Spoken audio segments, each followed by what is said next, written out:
Alright guys, we just did purchase a Tokarev for the collection, and we're going to make our own ammunition, because this stuff, when it used to, I'm pretty sure that most of all this surplus stuff is just about dried up.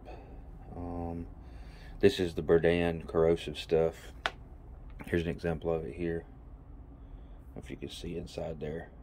It has the two Berdan holes, so we won't be able to use that. That's a split case anyways, but it'll be good for us setting up our equipment. But what we plan on doing is making our own Tokarev rounds.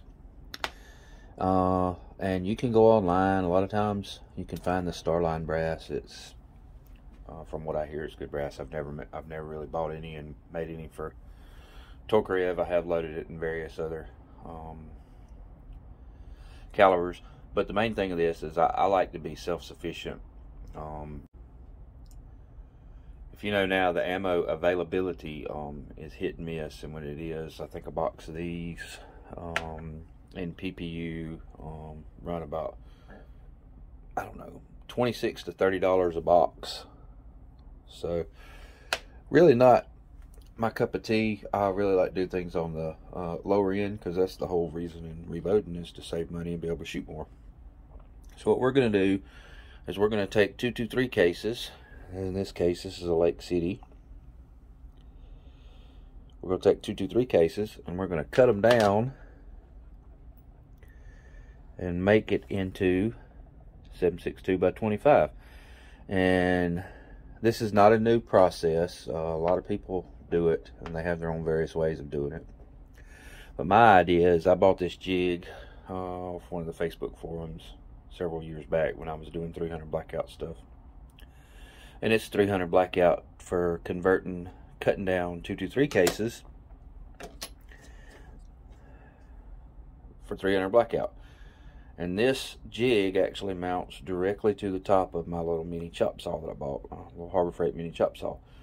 But the problem is it's going to be way too long. So what I did is I just put this on a piece of starboard. I don't know if any of you know what King's starboard is. It's a product that they make all the hatches and stuff that goes on boats. It's really chemical water resistant. It's some kind of polypropylene. But basically, I just laid this on here, traced it out slightly larger than what it is, drill a couple of holes in it, run the jigsaw around it, cut it out, and then I'll take the file and shape it, get everything the way I want it, and then I can go in and cut my hold down thumb spot, just notch this out for the right size for a Tokarev round, and then set it up to where my hole for my blade. Now this stuff is a little bit thicker, not by much. Worst case scenario is I put it on a belt sander and sand it down.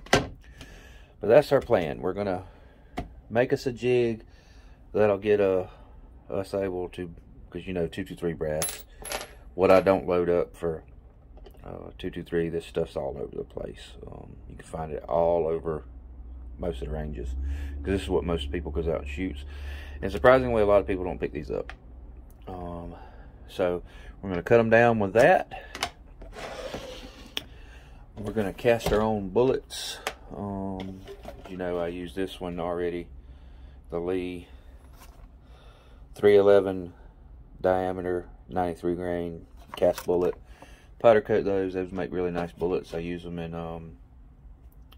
380 or 32, not 380, excuse me. I use those in 32 Smith & Wesson, and I've got a few 32 ACPs that I want to get eventually, and I'll make my own bullets for that as well. For case trimming, after we've cut them down to size, I just got a regular Lee case trimmer. It tells the max trim length 0.988, just under an inch. We plan on cutting these off at 1 inch and then running them through a set of Lee Tokarev dies to give them their shape, to make the bottleneck. Then we should be able to load them all up. But before we're able to, after we cut them off, before we run them through the die, so we don't crush our cases, I bought these. Had to order them online because most stores don't carry these. This is an N-size drill bit. I may make a jig to hold these to run through my drill press, but went ahead and got 2 of them. Basically what we're going to do is we're going to, after we cut it, that'll make it a straight wall pistol case.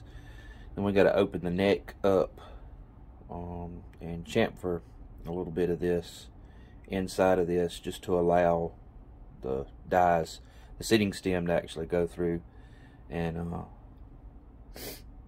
go through the brass. So that'll thin out our case walls. Then after we've loaded them up on the dies, I'm going to use that's 30-06. We're going to use